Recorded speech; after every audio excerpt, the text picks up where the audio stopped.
Buenas noches, saludos a todas y todos y bienvenidas y bienvenidos a este nuestro último webinar del año. Desde el capítulo de Puerto Rico de la International Coaching Federation le damos la bienvenida. Le saluda Alfredo Carrasquillo, que soy parte del Comité de Educación continuada de nuestro capítulo, y hoy nos reúne el tema de invitación a la solidaridad, los coaches como promotores de la convivencia solidaria. Sin embargo, el encuentro de hoy es un poco diferente porque es también la fiesta de celebración de un año de mucha intensa actividad educativa desde nuestro capítulo, desde los capítulos hermanos de América Latina, y un poco para celebrar el año que termina y los logros del año, quiero antes, como punto de partida de los trabajos de la noche, presentarles a la presidenta de la Junta de Directores y Directoras de nuestro capítulo, Olga Cintrón, para que nos dé un mensaje de bienvenida en la noche de hoy, pero también un mensaje de cierre a los trabajos de este año. Olga, bienvenida. Gracias, Alfredo. Bienvenidos a todos y todas las personas que están conectadas con nosotros. Estamos bien felices de celebrar en grande este recorrido de lo que ha sido este 2021 y celebrar lo que viene, lo que nos espera, que sabemos que va a ser algo maravilloso. No sabemos cómo, pero va a ser maravilloso. Así que yo me siento súper agradecida por ustedes los que formaron parte de este recorrido en educación continua. Ustedes que nos acompañaron en cada uno de nuestros webinars, a los voluntarios que fueron parte de este comité, que dijeron presente, que a través de ese voluntariado, de esa labor de amor, porque yo le digo que es una labor de amor, de desprendimiento, de compromiso, dijeron sí quiero compartir mis talentos, sí quiero aportar al desarrollo del capítulo de ICF Puerto Rico. Muy especialmente les doy las gracias a Alfredo Carrasquillo, el líder a cargo del comité que aceptó la encomienda, y a dos personas claves en este comité que fueron Milagros de Lourdes Vergara. Ella era la encargada de que ustedes recibieran esos certificados de educación continua, y se lo agradecemos de todo corazón. También le agradecemos a Nora Enríquez, que era el enlace con ICF para que ella se encargaba de procesar esos créditos de educación continua. Sin ustedes esto no hubiera sido posible. Así que gracias de todo corazón. Y cuando yo hago un recorrido así, miro hacia atrás, hacia lo que ha sido el 2021, pienso en algo, en un mensaje como genérico para todos. Fue un año de grandes retos.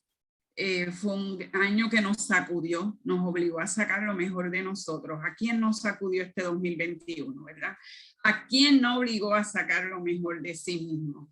Un año donde las palabras resiliencia, mundo VUCA, que es un mundo volátil, incierto, cambiante y ambiguo, esas palabras se hicieron presentes. Año de reinventarnos, de rediseñar, de crear de manera diferente, de probarnos de que somos capaces.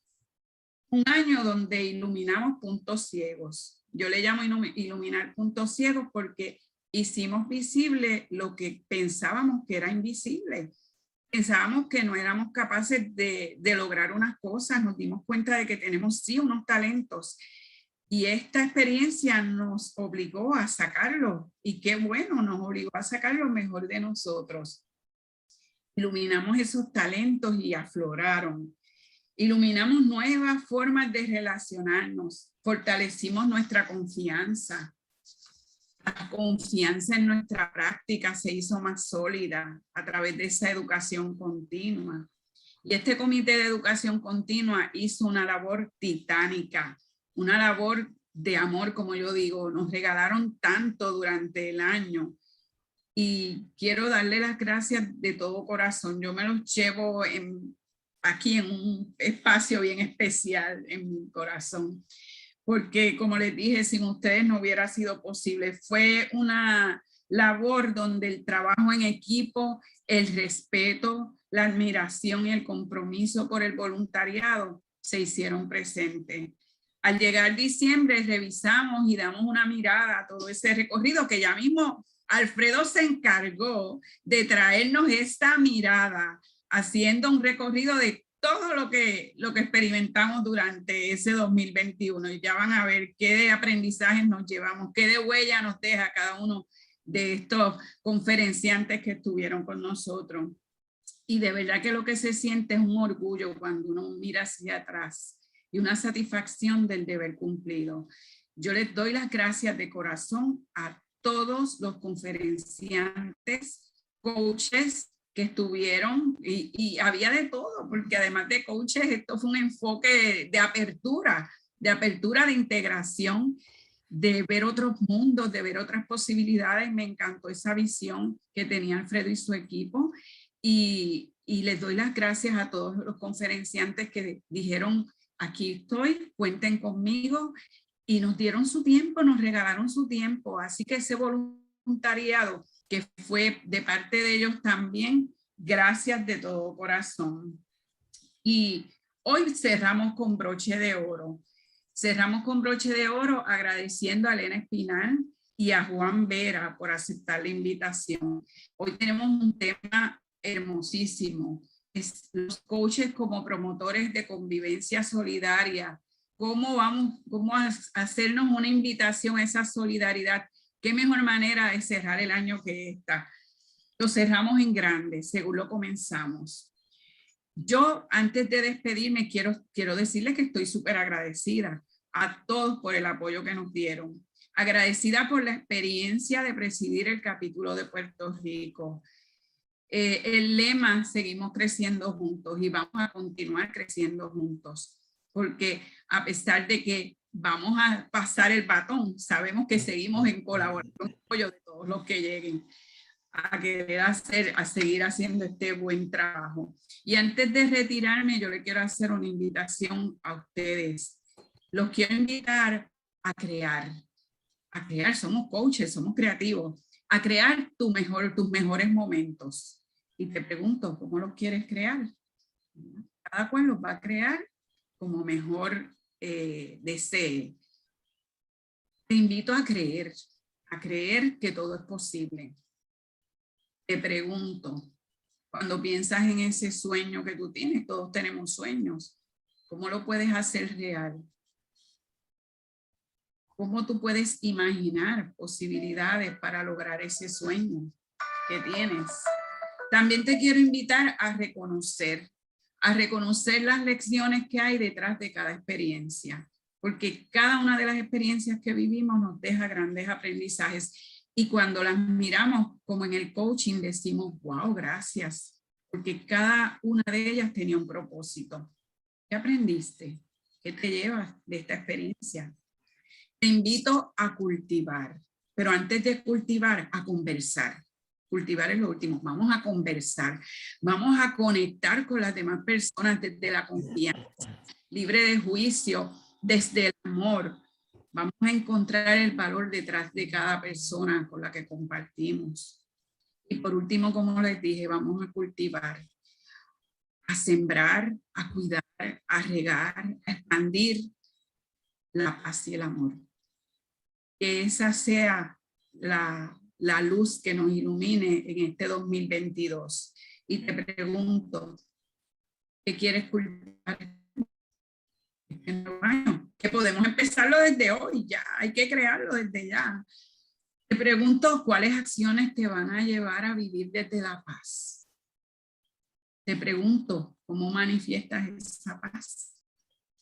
¿Cómo demuestras ese amor? Vamos a reflexionar en todo eso para empezar a crear ese 2022 de nuestros sueños, desde nuestro ser, desde nuestro interior. Tu mejor historia la vas a crear, la vas a escribir en el 2022, pero la empezamos desde ahora, porque la empezamos con el sueño, con lo que queremos, con la visualización. Yo me despido con un corazón agradecido. ¿Y saben qué? La misión continúa y seguimos adelante. Seguimos junto a otros líderes que se van a sumar y confiamos que la labor de ellos va a brillar. Le envío un abrazo fuerte, lleno de mucha gratitud y los quiero con todo mi corazón y me los llevo aquí en mi corazón. Así que muchísimas gracias. Vamos a disfrutar de todo lo que hay hoy. Gracias, Alfredo. Gracias a ti, Olga, por tus palabras. Y en efecto, estos son relevos en el liderato de la organización, en el liderato de los comités. En el Comité de Educación que termina labores este año, tomamos el relevo de dos grandes colegas, Mayra Trujillo y Sara Pastor, a quienes agradecemos la labor que llevaron a cabo el año anterior, en año complejo del 2020.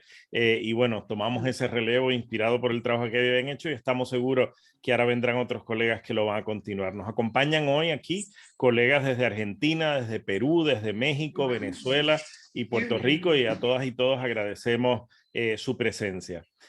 Para quienes no han estado con nosotros a lo largo de este año en los distintos eventos o no participaron de todo, queremos compartirle brevemente como preámbulo a la conversación que vamos a tener hoy con Elena y con Juan, un recuerdo de lo que fue el año 2021, particularmente en las actividades de educación continua, pero no sin antes agradecer a un equipazo de trabajo que ha hecho esto posible, y me refiero al equipo de comunicaciones y mercadeo. El equipo de comunicaciones y mercadeo son los que le han hecho llegar a ustedes la información de cada una de las actividades que se han hecho, han coordinado estas transmisiones y han estado tras bastidores dando el apoyo técnico para que esto fuera posible. Así que a Pedro y a todo su equipo nuestra gratitud, y vamos a ver unos recuerdos de lo que fue este año en actividades educativas de nuestro capítulo. Adelante.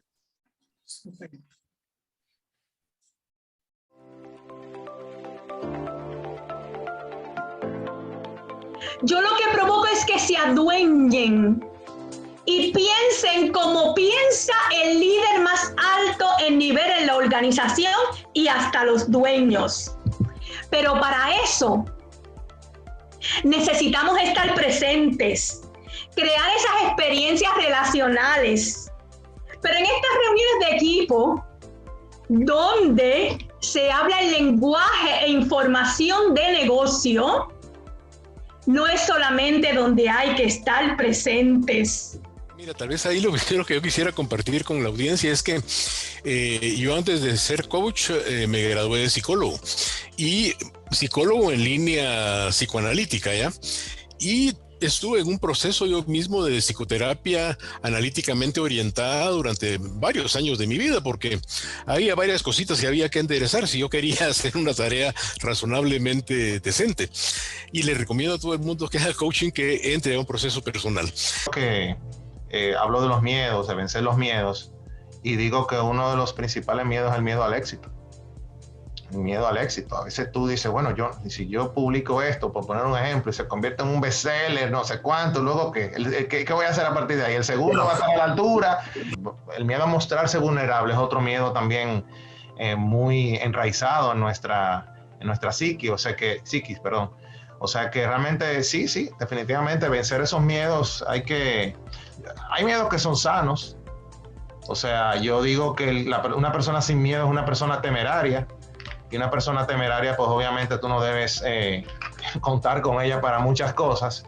Afortunadamente, y yo creo que es parte de lo que nosotros, los profesionales de recursos humanos, tenemos como responsabilidad cambiar y educar en las organizaciones, que el coaching es un regalo y es una gran oportunidad para desarrollar individuos, y particularmente incluso los de mayor potencial o los de mayor talento en la empresa, e incluso desarrollar equipos.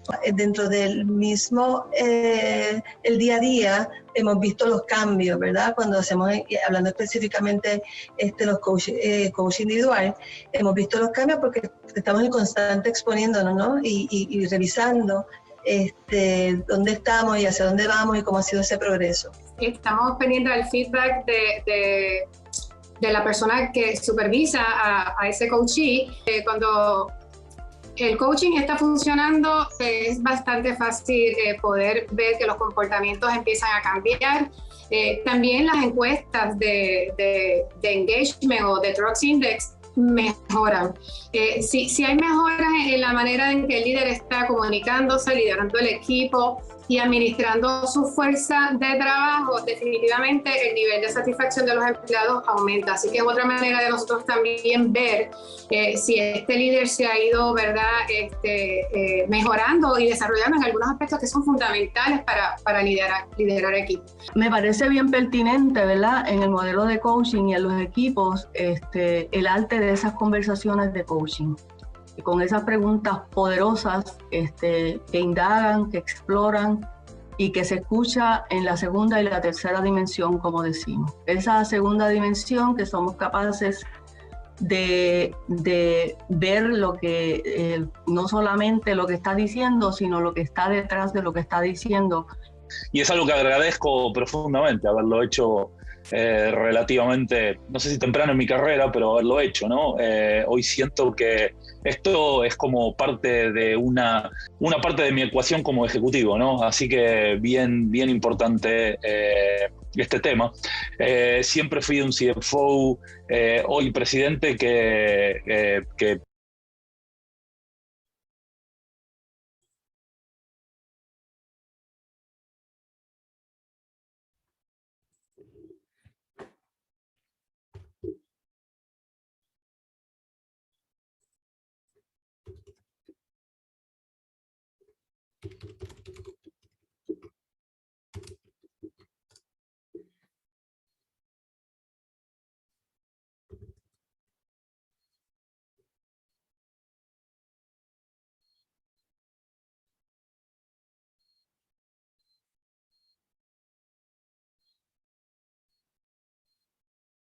todas estas situaciones que estamos viviendo, muchas iniciativas, todas entrelazadas con un mismo fin: lograr una integración a nivel de agencia de todos los grupos laborales y que nos veamos como un solo equipo de trabajo, construyendo el nosotros.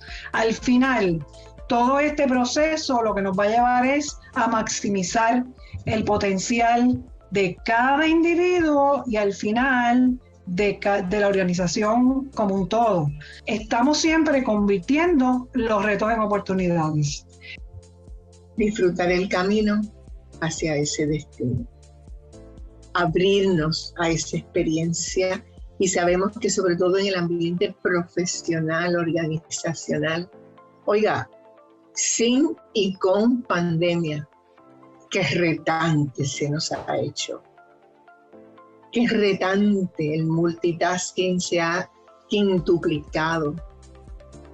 Contiene nuestro propósito.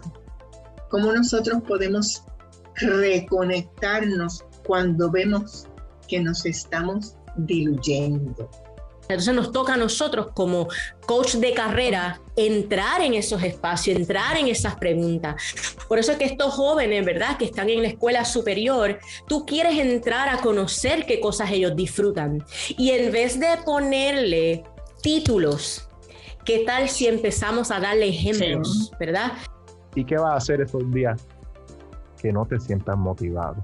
¿Qué es lo que te motiva y te impulsa a alcanzar tus metas? Pues yo digo que lo número uno son los resultados.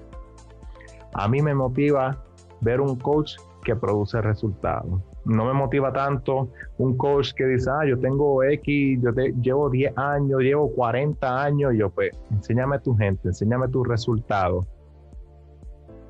Y un poco cómo accedemos a estos saberes para poder ser de una manera distinta, es de lo que trata el coaching ontológico. El coaching ontológico, como disciplina, de alguna manera propone nuevas maneras de aprender y de hacernos cargo de estos grandes quiebres que estamos viviendo como humanidad. Que con el coaching a veces decimos, no necesariamente venimos a solucionar problemas, sino es para el que está bien y quiere estar mejor. La supervisión también es un espacio de celebración, es un espacio en el cual podemos compartir con nuestro supervisor en esa sesión que consideramos que nos fue súper bien. ¿Y para qué lo hacemos? Para reflexionar, para entender, para desmembrar qué pasó en esa conversación de coaching que nos sentimos como nos sentimos. Y de esa manera generar un espacio de aprendizaje colaborativo e ir aprendiendo sobre nuestra mejor versión como coaches. De hecho, aprendí a hacer esto. Cuando yo a un joven me decía algo,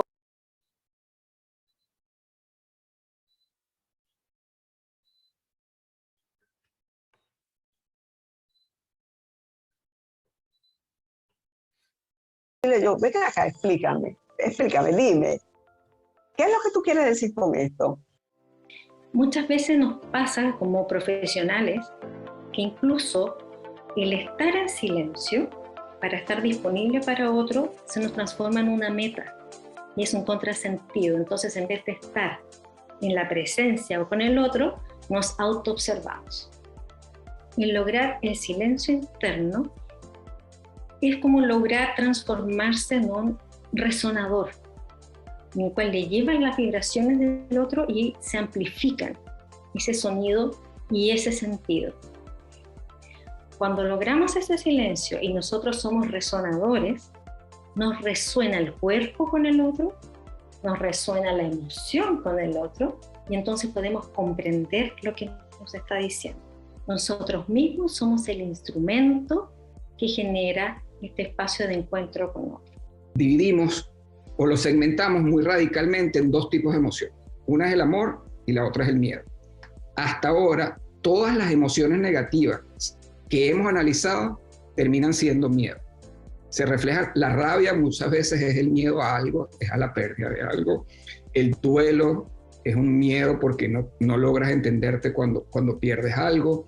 Entonces, estos dos tipos de emociones simplifican de alguna forma cómo podemos ir en nuestro conocimiento, ¿no? ¿Qué cosas me dan miedo y qué cosas de alguna forma provocan las emociones positivas que también las concentramos llamándolas amor? Y lamentablemente, bueno, muchas personas caen en la situación de tener que tomar pastillas para dormir, que son precisamente adictivas y le resuelven el problema al principio y le garantizan que va a estar peor después. Entonces, eso es parte también de nuestro trabajo, retirar la adicción a pastillas para dormir. Es nuestro trabajo, por ejemplo, retirar la irritabilidad, la hostilidad, una coraza en la que las personas pueden entrar cuando se adaptan al estrés crónico. El cansancio crónico, es decir, tiene muchos días que no duerme bien, pero eso ocurre hace mucho tiempo. Entonces está cansado no de lo que hizo ese día, sino de lo que no descansó de las veces anteriores que durmió. Eso es lo que hacemos nosotros los coaches, de abrir, decir, mira, aquí hay una puerta y aquí hay otra puerta. ¿Cuál quieres abrir? Vamos a ver qué pasa con esta, vamos a ver qué hay en la otra.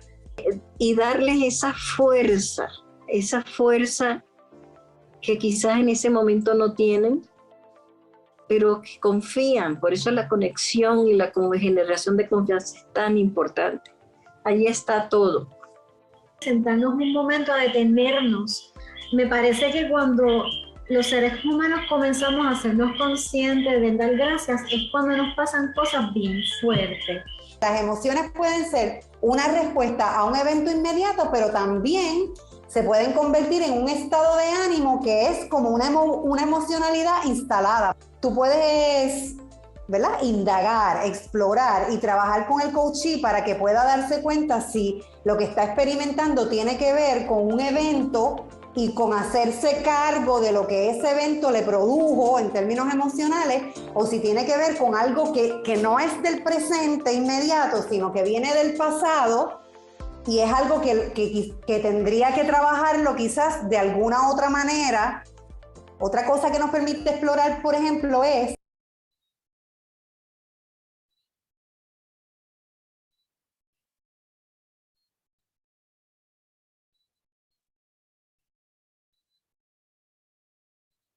son conversaciones de coaching. Cuando a ti te da rabia, ¿qué tú sueles hacer?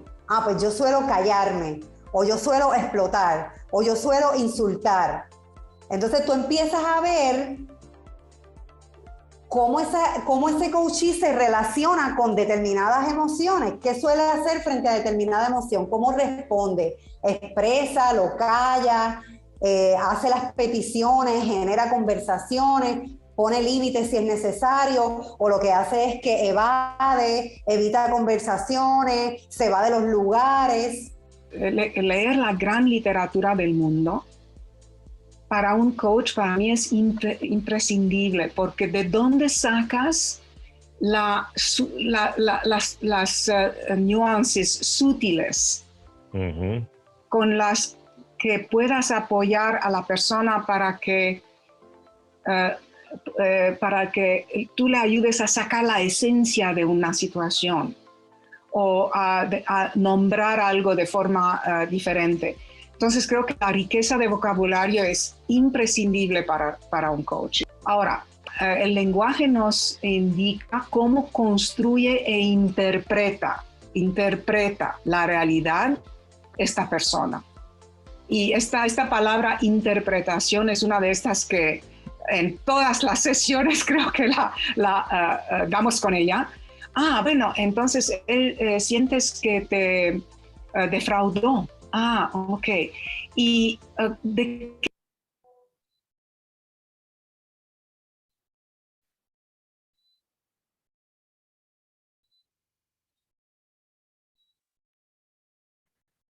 Sus acciones hacia.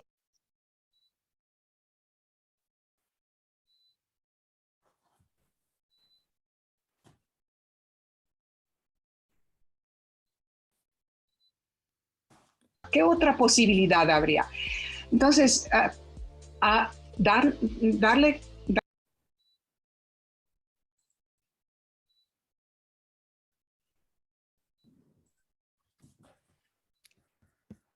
Bueno, tuvimos algunas dificultades compartiendo este video porque ha sido un video de todo lo que hemos hecho a lo largo del año desde nuestro equipo de educación y agradecerle a todas esas invitadas, invitados que dijeron presente a lo largo del año en estas actividades, aun cuando tuvimos dificultades para que en algunos momentos se pudiera escuchar, tratamos de insistir, al final no lo logramos completo, pero por supuesto lo vamos a colgar en la página de YouTube para que todos puedan ver lo que fue ese recuento de actividades del año. Pero ya tenemos con nosotros a los dos invitados con quienes vamos a cerrar con broche de oro las actividades de este año y con quienes queremos conversar sobre el tema que nos reúne hoy para comenzar a celebrar el cierre de año y la Navidad, invitación a la solidaridad, los coaches como promotores de la convivencia solidaria.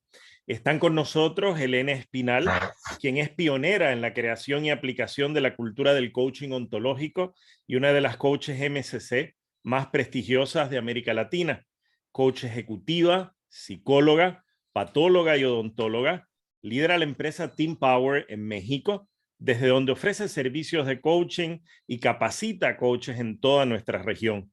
Es autora del libro Ecología del Porvenir, una mirada ontológica para el diseño del futuro de 2011. Bienvenida, Elena, y gracias por estar con nosotros en la noche de hoy.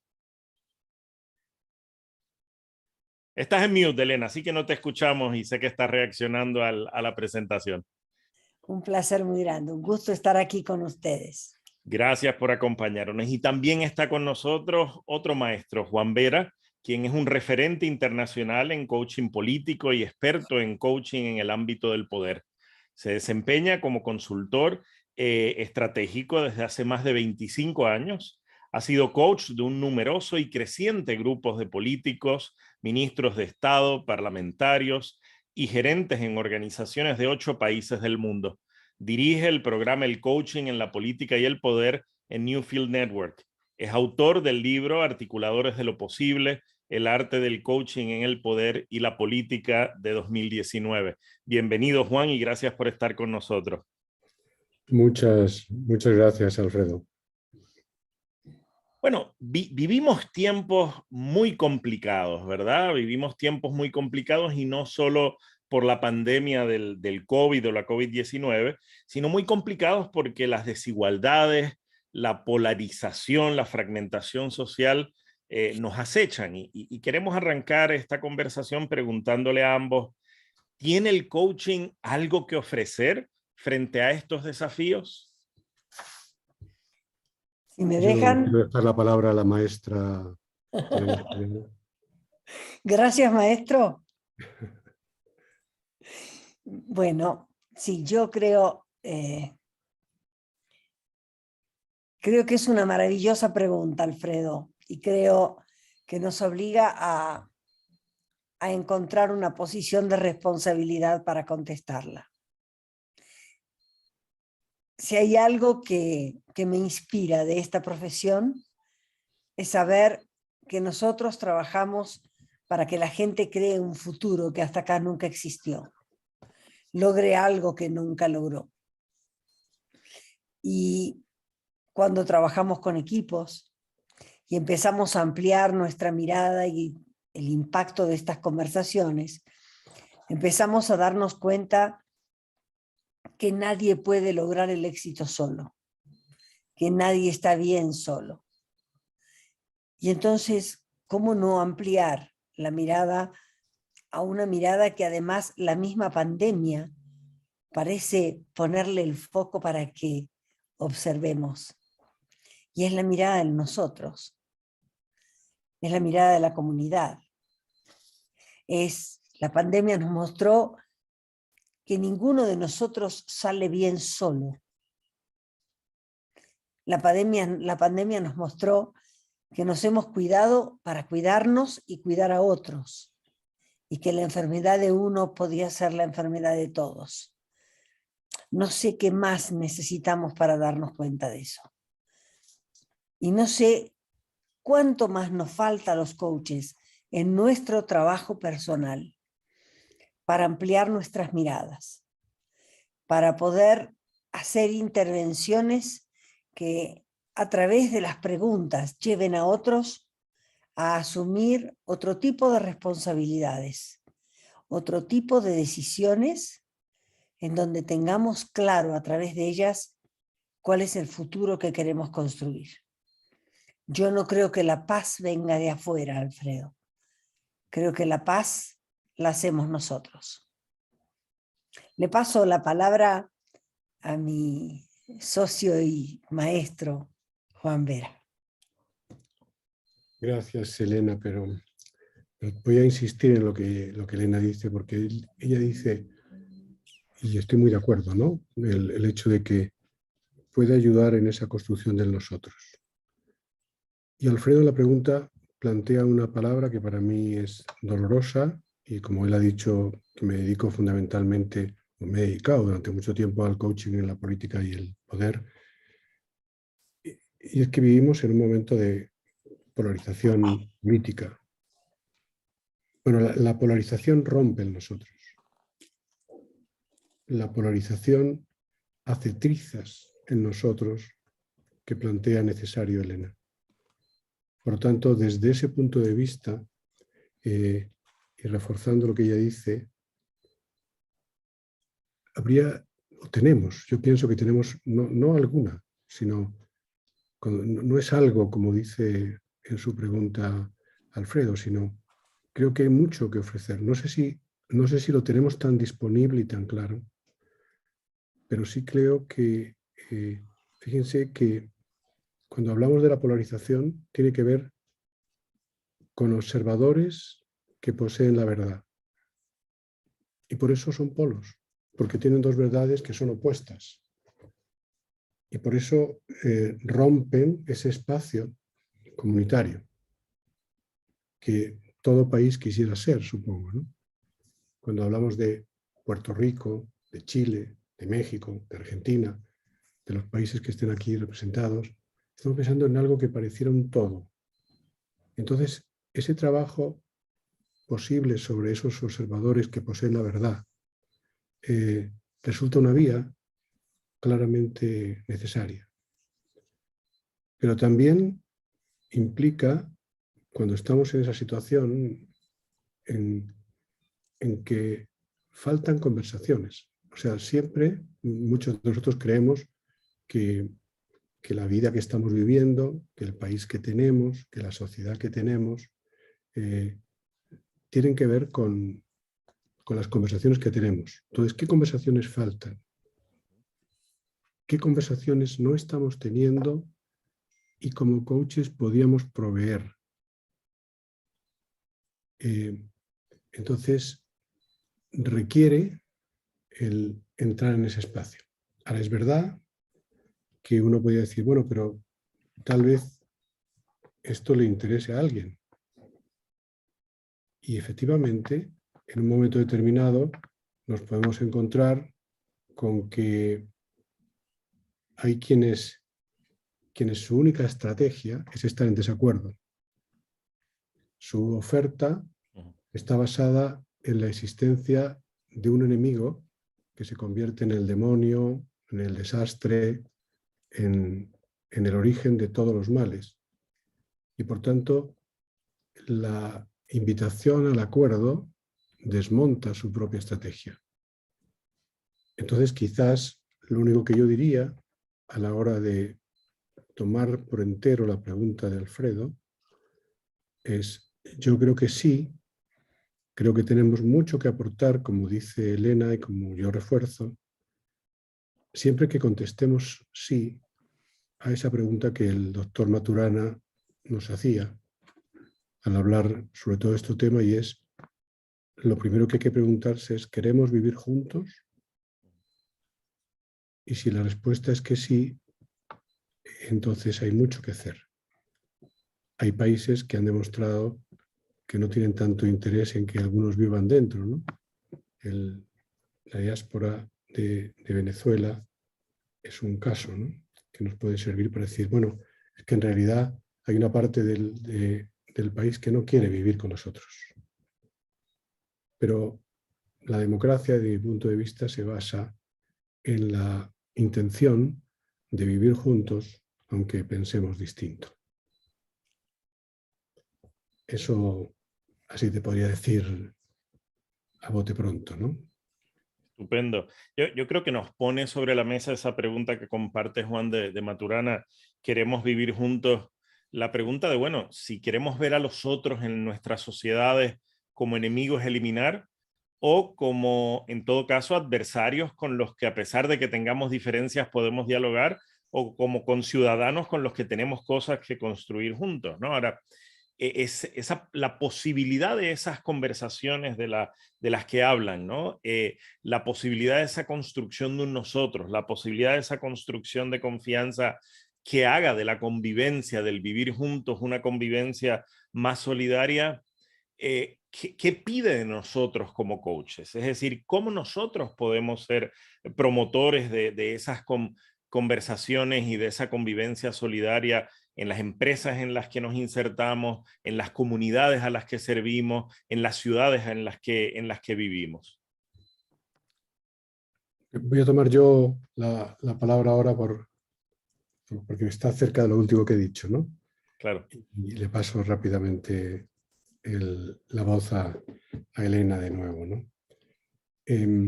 Yo creo que primero, desde mi punto de vista, y esta es una posición muy personal y tiene que ver con lo que dije recientemente en el día que me tocó dar la campanada en este congreso que hace Coaching Global, que era el decir, bueno, estamos disponibles los coaches para el coaching social, para algo que no es simplemente trabajar de uno a uno, sean en las empresas, o sea, en los gobiernos, o de equipo en equipo, pero incluso aunque fuera desde el uno a uno, que es una forma de también intervenir de una manera en la que después se puede proyectar hacia lo colectivo, y tomando la palabra clave que tú pronuncias, que es confianza, yo diría, tal vez si nosotros, que muchos de los que están aquí habrán hecho su formación en lo que es la mirada ontológica, consideramos que la confianza no solo es el resultado de ser competentes, de ser sinceros y de cumplir nuestros compromisos, sino que hay un cuarto juicio que para mí es central, y es cuando incluimos el juicio de yo tengo confianza en otro cuando siento que me va a cuidar, cuando además hay algo que es el cuidado hacia mí o el cuidado hacia aquello en lo que creo.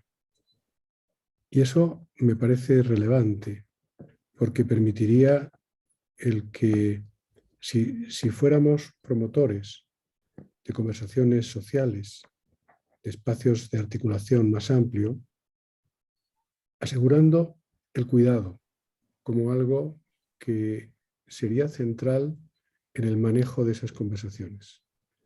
Y si estamos trabajando de una forma individual, incluyendo esta idea de que yo me siento capaz de mostrar mi vulnerabilidad, por lo tanto me siento en confianza cuando siento que hay un espacio cuidado. Y eso sería muy interesante que aquellos que tienen mayores poderes, sean en el mundo privado, público, lo consideren. La pandemia, por ejemplo, ha sido un punto donde muchas veces los casos que al menos aquí en Chile hemos estado viendo, ha funcionado, ha habido una gran diferencia entre aquellas personas que se han encargado de cuidar a sus equipos estando a distancia que los que no lo han hecho.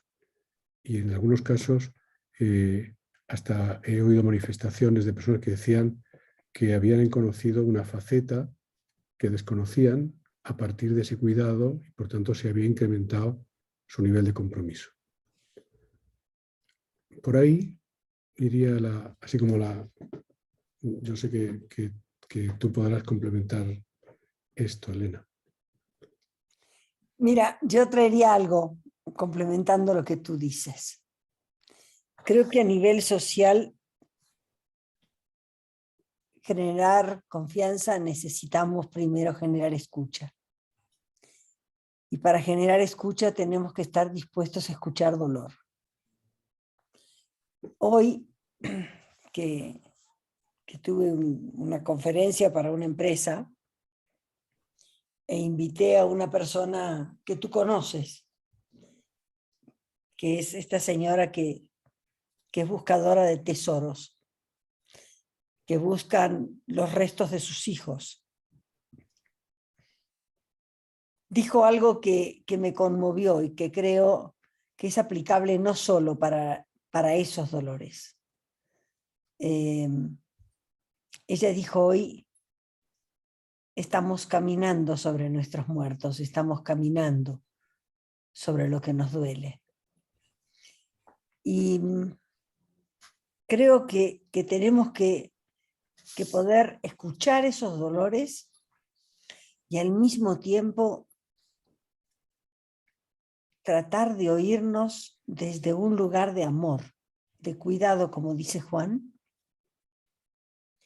porque hoy que queremos cicatrizar heridas, que queremos tener una sociedad más inclusiva, no nos damos cuenta que a veces queremos ser inclusivos por decreto o a las patadas. Tal vez es muy fuerte lo que digo, pero ayer, Alfredo, fui al banco y pasé por una famosa glorieta de la calle Reforma en México, que es la glorieta de Colón. Y no está más Colón. Se bajó a Colón porque hoy, 600 años después de que un tipo se tiró a la mar con un grupo de presos porque no tenía quien lo pudiera seguir, en 3 barcos y con pocas cosas para comer, buscando las Indias y descubrió América. Hoy lo culpamos de lo que nos pasa. Yo me pregunto si eso es evolución, si así cicatrizamos. En vez de comprender ya que los pueblos somos lo que somos porque nos hemos mezclado. No sé cuántos pueblos quedan puros, por un lado. Pero ese mismo odio que vemos hacia esas figuras históricas, las ves en algunos reclamos sociales, que creo que tenemos que poder escuchar el dolor primero, pero cuanto antes buscar esta forma de cicatrizar para que podamos arreglarlo juntos, de la mano, en la confianza. Porque nadie que viene con un palo genera confianza. Y todo lo que se quiere imponer por la fuerza va a seguir destruyendo la confianza. Buenísimo. Estoy haciendo preguntas a nuestros invitados, pero eso no quiere decir que ustedes no las puedan hacer también. Así que por favor pueden ir compartiendo en el chat y en el QA preguntas que tengan y por supuesto que con mucho gusto las vamos a trasladar a nuestros invitados. Esa polarización de la que hemos hablado, esas políticas identitarias que parece que son reivindicaciones, pero al mismo tiempo se convierten en exclusiones de las que Elena recién hablaba, ¿verdad? Nos enfrentan a un momento paradójico y creo que la convocatoria que ustedes nos hacen, si escucho bien, es a ese coaching social, es a ese asegurar los cuidados, es a estar dispuestos a escuchar el dolor, es a oírnos desde un lugar del amor. Pero en esto siempre es bueno, cuando son esas las propuestas, pensar también en lo que no debemos hacer, ¿verdad? Para poder escuchar desde el amor, para poder escuchar de un modo que aseguremos el cuidado, para poder estar dispuestos a escuchar al dolor. ¿De qué debemos privarnos como coaches? ¿Qué no debemos hacer? ¿Qué cosas debemos tal vez interrogar en ciertas formas de ejercer nuestra profesión que a lo mejor los tiempos exigen que dejemos atrás? ¿Puedo, Juan? Te invito a hacer el juego. Debes. Yo tiro la primera cosa y tú haces la segunda. Voy a tirar una, que yo creo que es hora que los coaches nos demos cuenta. Creo que el coaching es una profesión de adultos. Y muchos han entendido el coaching desde un lugar que no es de adulto, sino es de ser sobrenatural porque soy bueno y porque yo sé más y porque yo tengo la solución. Entonces yo te voy a dar la mano a ver si te salvo. Eso es destruir la autoestima de los demás. Es destruir su autoconfianza, porque es seguir insistiendo en que el otro no puede por sí. Creo que eso lo tenemos que dejar de hacer. Y si me permites, como soy una persona que le gusta construir, te voy a decir lo que creo que hay que hacer. Entender que el coaching es una relación de pares, de profundo respeto, de admiración por la grandeza del otro, y que desde ese lugar lo que podemos hacer es simplemente soplar para que el otro vuele, si quiere. Juan. Antes de tomar esta pregunta y de continuar lo que plantea Elena, algo dijo ella que me ha resonado antes, y es que es reforzar esta idea de que no hay confianza si es que no escucho tu dolor. Y esto cambió algo que yo siempre pensaba cuando empecé, decía, lo importante es escuchar los anhelos del otro. Cuando yo escucho los anhelos, ahí se produce la gran conexión. Cuando llegas a ciertos niveles de mayor complejidad y a lo mejor de sociedades, como está pasando en este momento, que están más dañadas, que están más polarizadas, como tú decías, no solo es el anhelo, es el dolor que el otro siente. Decir esto, y cuando tú dices, hay prácticas y acercamientos de los que debemos privarnos, me gustaría primero contestar desde el punto de vista del coach. O sea, yo creo que el coach no puede privarse de considerar que los problemas son sistémicos. Y que si son sistémicos, el hecho de no participar en el mundo de lo político, de la dimensión política y de la dimensión social, y quedarse en quiebres muy específicos del hacer de una organización o de una persona, es mirar el problema de una forma desde mi punto de vista, limitada. Y por eso siempre me ha sorprendido, y en alguna de las veces que creo que en mi conversación aquí mismo en la ICF de Puerto Rico, en algún momento que fui invitado por Olga y el equipo, ¿no? Yo mantenía mi sorpresa de cómo los coaches realmente se han dedicado fundamentalmente al mundo directivo, al mundo personal, pero se han ido saliendo o no entrando en esta dimensión. A mí me parece que eso es central. Ahora, si además pienso en qué es aquello que pudieran ellos relevar desde el punto de vista de prácticas que son nefastas para esto que estamos hablando, yo diría mostrar a aquellos a quienes acompañamos del efecto de la invisibilización, de cuando hacemos a los otros invisibles. Es decir, esa forma en que a veces uno dice, no, si no excluyo, porque hemos hablado mucho de la exclusión, yo diría, es la importancia de no excluir, pero hay una forma más sutil y desde mi punto de vista quizá más terrible, que es la de invisibilizar ciertas cosas a ciertos sectores o ciertos problemas. Si son problemas, porque finalmente suelen estallar después, ya no es tan fácil manejarlos, pero si son personas, porque puede producirse, ustedes han visto el llamado estallido social de Chile de octubre del 2019, que sorprendió no solamente a los chilenos, sino a todo el mundo, ¿no?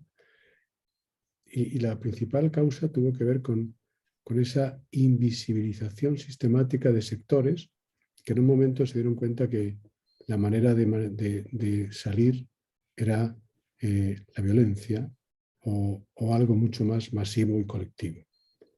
Yo creo que eso es importante. Y en la línea de lo que decía Elena, luego entonces, ¿qué debemos promover? Quizás son conversaciones sobre la transparencia, sobre los valores sociales, esas conversaciones que podrían volver a generar un interés por una nueva conciencia, a darse cuenta de que finalmente lo que nos pasa tiene que ver con la conciencia desde la cual miramos la realidad que miramos. Manuel desde México nos destaca: yo siento confianza en alguien cuando siento que me cuida. Me gustó este mensaje de Juan Vera. Y desde Puerto Rico, Rubén Suárez nos dice: soplar para que el otro huele. Me encanta, Elena, gracias. Y desde Venezuela, Miren les pregunta, desde Venezuela, tierra polarizada y dolida por muchos años, ¿qué tenemos que seguir aprendiendo?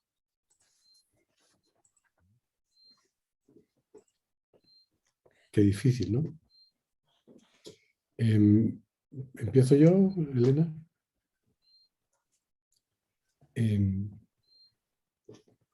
Yo creo que Venezuela es uno de los casos más difíciles, ¿no?, de los que estamos viviendo en América Latina. Y diría que quizá lo que requiere en este momento es, si lo que hay es una sociedad claramente polarizada, donde quizá la respuesta maturana de queremos vivir juntos, pues allí se resuelve desde el punto de vista de que algunos se vayan, ¿no? Es cómo realmente se empieza a reconstruir una sociedad civil. Es decir, la sociedad civil es una fuente también de poder. Y creo que cuando se han fracasado los partidos políticos, los diálogos entre la oposición y los gobiernos, ¿cuál es la voz que pueden tener aquellos que de alguna forma representan la sociedad? quizá el tema es cómo se organiza un proceso de ese tipo, ¿no? ¿Qué centros, qué grupos pueden ser los que organicen una conversación que no esté llevada por el odio? Porque desde el punto de vista del odio y la revancha, es probable que Venezuela esté así hasta que sea incapaz de mantener algunos mínimos, ¿no? Y eso me parece que sería terrible. Como una sociedad que permita que unos y otros, personas que pueden pensar distinto, pero que no pertenecen, no tienen la intención de deslegitimarse, puedan empezar a tener conversaciones en las cuales haya eso, el cuidado, se produzca la posibilidad de algo que es básico, que es la interlegitimación. Yo puedo legitimar, estar en desacuerdo con lo que piensas tú, Alfredo, y sin embargo, ese no estar de acuerdo con algo que pienses no debería impedir a que yo te considere un legítimo a otro y que incluso pudiera tener un concepto de la buena persona que eres, aun cuando no comparta tu juicio, ¿no? Si se fuera reconstruyendo una sociedad civil que creo que ha ido perdiendo fuerza, pudiera ser el comienzo de una nueva era, ¿no? Dado que pudiéramos decir que ha habido un fracaso de la política. O sea,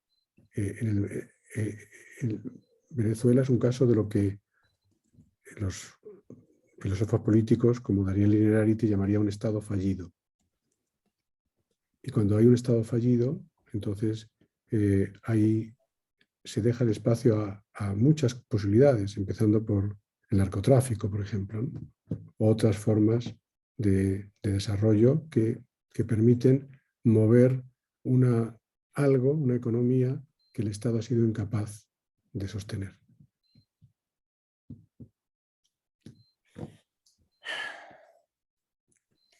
Bueno, yo quiero decir poco. Y lo único que quisiera es volver a un origen. Humildemente no tengo respuesta para lo que pasa en Venezuela. Pero creo que el tema no es solo político, como dijo Juan. Creo que ya también es un tema social. Lo que a mí me emociona es leer la letra del himno nacional venezolano y decir, alguna vez estuvieron ahí y se lo saben. Si me permiten, lo acabo de buscar otra vez. Dice, gloria al bravo pueblo que el yugo lanzó, la ley respetando la virtud y el honor. Abajo cadenas, gritaba el Señor, y el pobre en su choza libertad pidió. A este santo nombre tembló de pavor el vil egoísmo que otra vez triunfó. Gritemos con brío, muera la opresión. Compatriotas fieles, la fuerza es la unión. Y desde el empirio el supremo autor un sublime aliento al pueblo infundió. Creo que hasta habla de la esperanza. Creo que habla de una manera de ser, de un lugar donde plantarse, de un lugar de poder, de un lugar de mirar al otro, de recordar que alguna vez vencieron al egoísmo. Gracias a ambos. Desde España, Alberto Rivas les pregunta, ¿los que odian personas o pueblos son inferiores por su falta de autoestima, por su ignorancia del respeto y autorrespeto, los que son incapaces de diálogo porque no saben elaborar argumentos? ¿No es esa inferioridad signos de estos tiempos buca, vani o caóticos?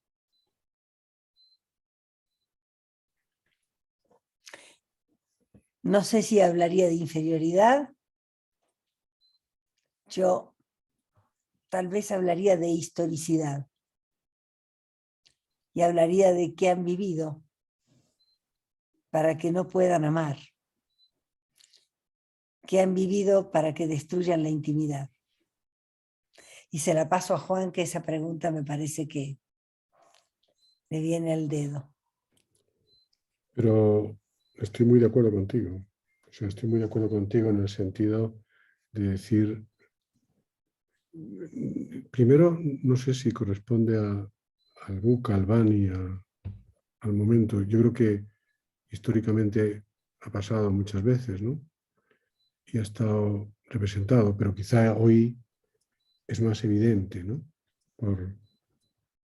También por los medios de información, también por el nivel de velocidad que tienen las cosas. En ese sentido estaría de acuerdo, pero sí creo que plantear desde ese punto de vista habla del dolor, habla de la incapacidad de diálogo.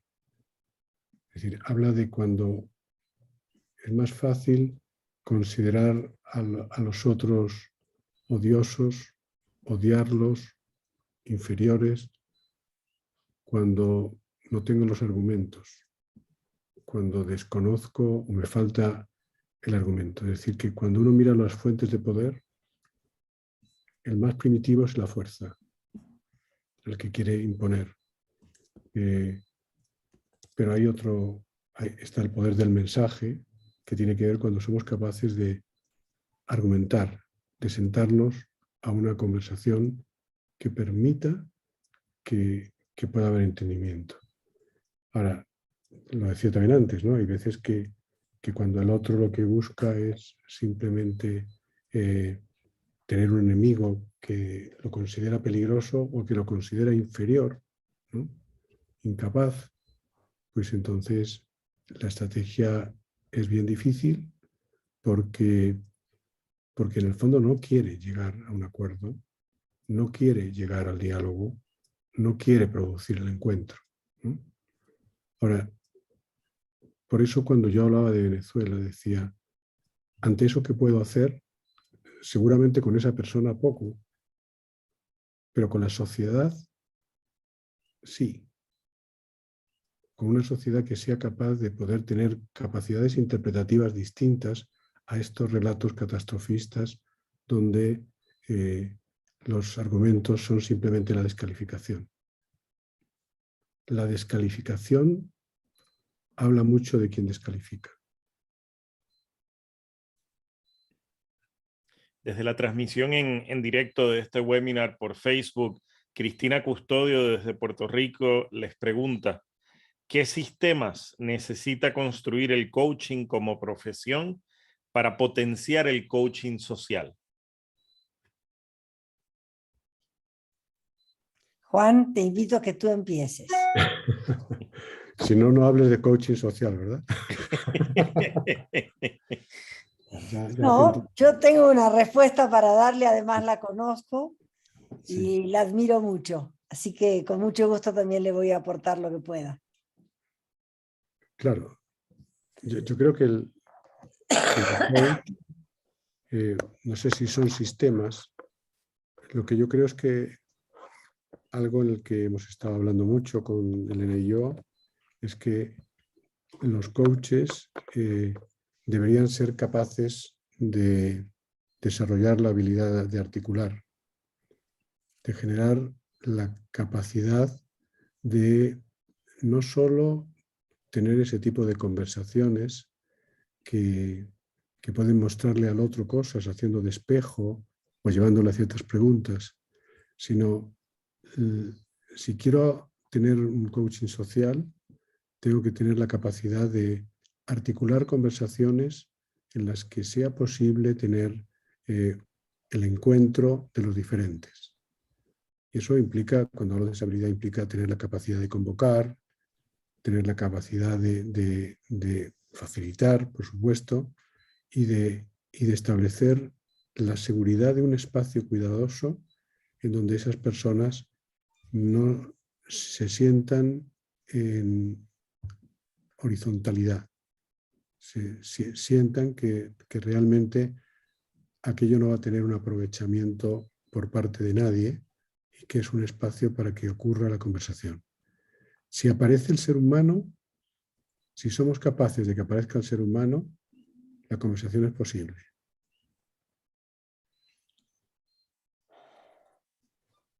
Gracias, Juan. Y yo voy a tomar a una autora que sé cuánto la admiras y la respetas, y obviamente la cito porque me pasa lo mismo a mí. Y es Martha Nussbaum.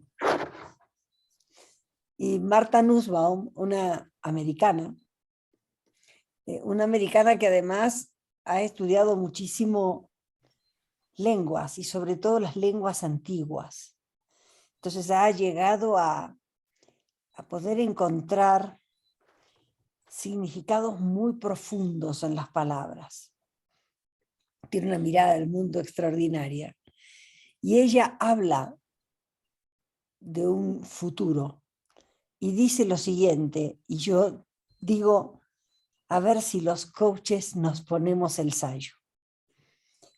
Ella habla de que el mundo necesita personas para crear ese futuro que sean capaces de vivir una vida digna,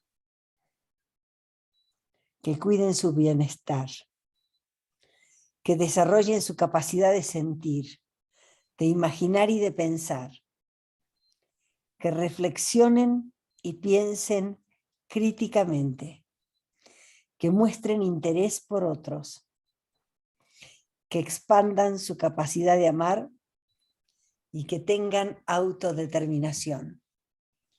Si podemos mirar al coaching como algo un poco más grande que esa conversación que se da en esa hora,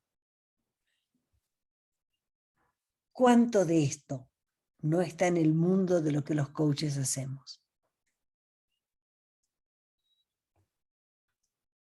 Estupendo. Rubén nos dice, Juan, interesante y potente tu propuesta. Si aparece el ser humano, es posible la conversación. Ambos han estado a lo largo de este año promoviendo una serie de encuentros que han denominado Motivos para la Esperanza, en los cuales no solamente hemos podido disfrutar poesía hermosa, intercambio de poemas bellísimos, sino también conocer gente estupenda. Ahora, luego de ese ciclo de conversaciones, me gustaría y nos gustaría preguntarle a ambos, ¿hay en efecto motivos para la esperanza? Bueno, yo creo, o sea, yo te diría siempre hay motivos para la esperanza, ¿no? Porque, y esto no quiere decir que no los haya para la desesperanza, pero es una elección. Yo creo que, como tú has visto varios de esos programas, Elena y yo estamos de acuerdo en varias cosas al respecto. Una de ellas es que la esperanza no es una cuestión de probabilidades de éxito, ¿no? Sino que tiene que ver con algo más profundo. Y por tanto, es una elección que nosotros podemos hacer. Para eso, para poder hacer esa elección, claro, si estamos en ese momento en el que no le encontramos ningún sentido a la vida, en el que no queremos vivir, pero bastaría con la posibilidad de ponernos en contacto con un propósito. Cuando yo me pongo en contacto con un propósito, tengo motivos para la esperanza, aunque ese propósito sea bien difícil. La dificultad no tiene que ver con el nivel de esperanza. Podrá tener que ver con otras cosas, probabilidades de éxito, a lo mejor con el optimismo, pero para mí la esperanza, y creo que también para Elena, porque hemos hablado bastante ya en los 8 programas que llevamos realizados, ¿no? Es una decisión muy interior. Nos bastaría con el hecho simplemente de pensar que amo a alguien o alguien me ama, Bastaría con el hecho de darme cuenta de que respiro y que por lo tanto estoy vivo, y que vivir implica tener la posibilidad de querer algo, de moverme hacia algo, y si tengo la capacidad de discriminar entre qué creo que es correcto y qué creo que es incorrecto, ponerme a disposición de eso produce la posibilidad de elegir la esperanza para vivir. Y esto no tiene que ver nada con esta idea del positivismo extremo. A mí me preocupa especialmente estas miradas de un poco de la autoayuda y de algunas escuelas de coaching, que es como que todo el mundo puede conseguirlo todo. Yo creo que no podemos conseguirlo todo, pero podemos lograr hacer que nuestra vida tenga sentido y dejar una huella, aunque sea en 3 personas, en un círculo mínimo. Eso de no vivir de las expectativas de logro que quizás se ha instalado en esta sociedad en la que vivimos es importante, porque muchas veces el problema no es el de la desesperanza porque las cosas no se puedan, es la dificultad para tolerar la frustración, porque nos hemos metido en una especie de carrera de éxito. Desde ahí yo creo que una persona madura que acepta que la vida tiene esfuerzo, que hay muchas adversidades, incluso puede ser que yo pueda ver que el que haya una adversidad lo que haga es que todavía me parezca más valioso lo que me propongo, ¿no? A la gente, a los deportistas de alto rendimiento, no les motivaría mucho el hacer una carrera fácil. Lo que busca es algo, y por tanto esa mezcla de confianza en sí mismo junto con la idea de la decisión de que quiero hacer aquello que me propongo, sin perjuicio de que pueda ser difícil o incluso sin perjuicio de que no lo logre, es algo que está siempre a nuestra disposición. Y al final creo que la esperanza es un combustible para vivir. Y como tal, me parecería que sería realmente hasta, esto puede sonar poco poético, tú has hablado antes de nuestras poesías en ese, que realmente es algo que a ambos nos gusta y nos interesa, pero es una decisión muy práctica la de elegir la esperanza. Yo quisiera decir que la esperanza no es algo que se pueda comprar, no te la venden por kilo, no puedes salir a cosecharla, no la da una planta, no la trae el mar como trae el sargazo. Es una manera de mirar, es una manera de vivir, es una manera de atarse a la vida. Y creo que así como uno puede tener miles de cuentos por los cuales no atarse, hay otros miles de cuentos que sí te pueden atar. Y como dijo Juan, si hay algo que la esperanza hace, es llevarte hacia un futuro que inclusive excede la expectativa de lo que puede ocurrir. Y también excede el tiempo en el que tú vives. La esperanza de un mundo mejor es algo con lo que soñamos, pero que tal vez no veamos cumplido en los tiempos que vivimos. El tiempo de un ser humano no tiene nada que ver con el tiempo histórico del mundo, pero sí vamos construyendo sobre los legados. Y solo aquellos que tienen esperanza trabajan para el legado. Estas respuestas que comparten son la transición perfecta para un regalo que quiero hacerles, reciprocando todos los regalos que nos han hecho ambos a lo largo del año, que es compartirles un poema como punto de partida a nuestra última pregunta de hoy, un poema que siempre recordamos en esta época del año, que es de un viejo paisano de Elena, Jorge Luis Borges, uno de sus primeros libros, Fervor de Buenos Aires, final del año. Ni el pormenor simbólico de reemplazar un 3 por un 2, ni esa metáfora baldía que convoca un lapso que muere y otro que surge, ni el cumplimiento de un proceso astronómico aturden y socavan la altiplanicie de esta noche y nos obligan a esperar las 12 irreparables campanadas. La causa verdadera es la sospecha general y borrosa del enigma del tiempo. Es el asombro ante el milagro de que a despecho de infinitos azares, de que a despecho de que somos las gotas del río de Heráclito, perdure algo en nosotros inmóvil. Las fiestas decembrinas y el fin de año son usualmente motivos de reflexión. ¿Qué reflexiones les provocan a ustedes este fin de año luego de casi 22 meses de pandemia?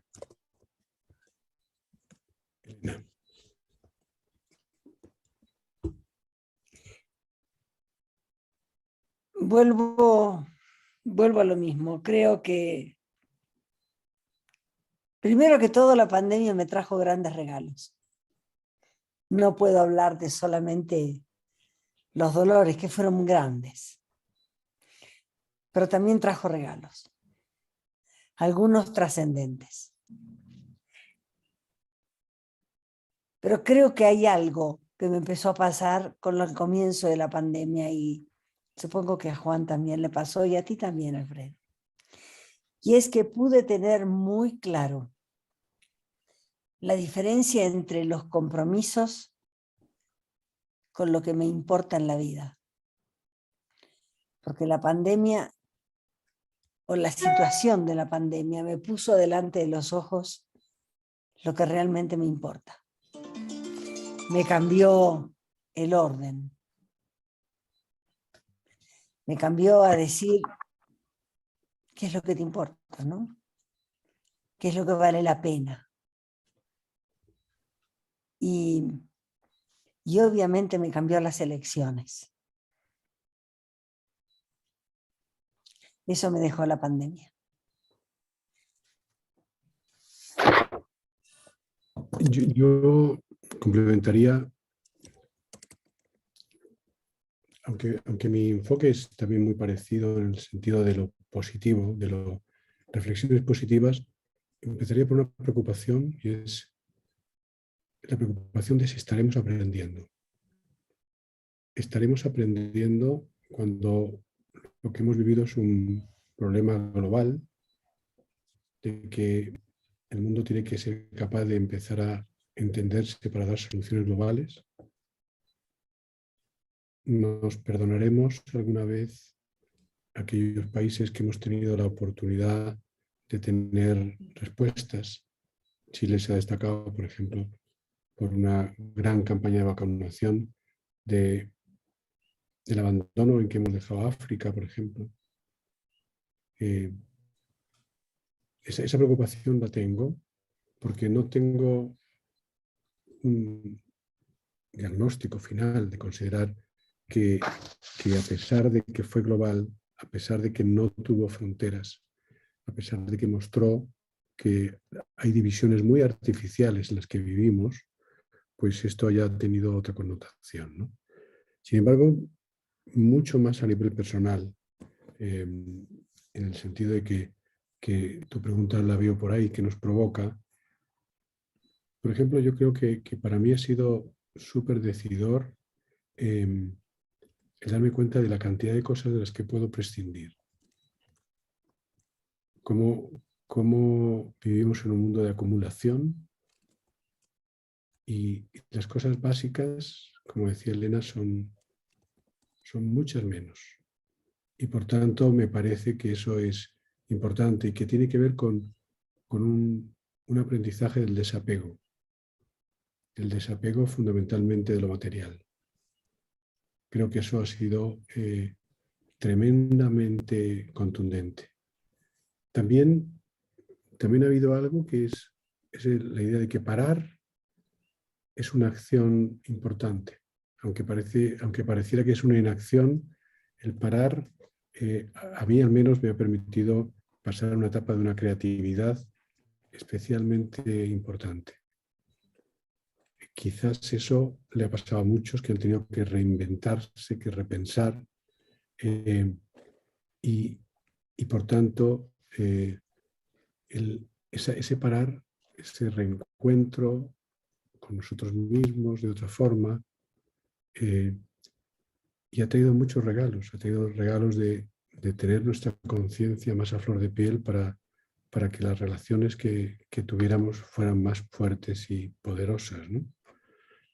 Aunque sea muy autorreferencial, podríamos decir que la pandemia permitió que apareciera motivos para la esperanza. O sea, ese es un programa que surgió de estas conversaciones que empezaron a proliferar y que en la ICF de Colombia en su momento nos invitaron para una conversación, y de ese diálogo con Elena, que nos conocíamos, pero teníamos una relación bastante poco profunda, surgió ese conjunto de ideas, ¿no?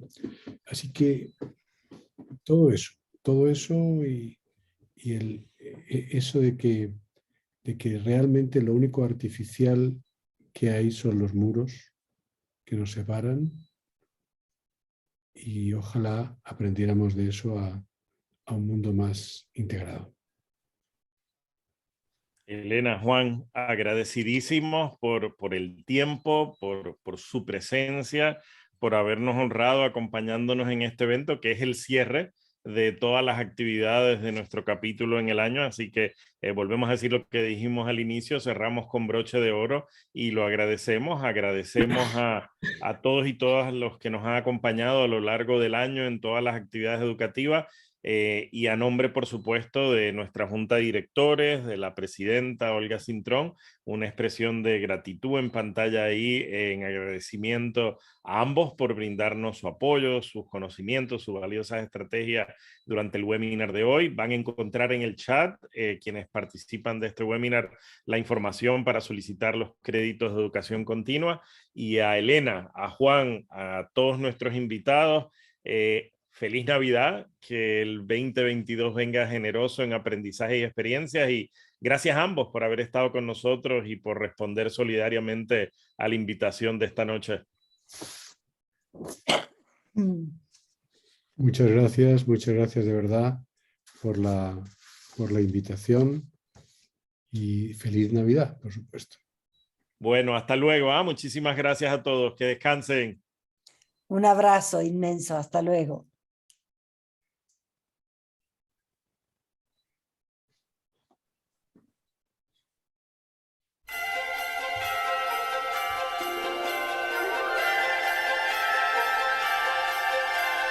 Thank you.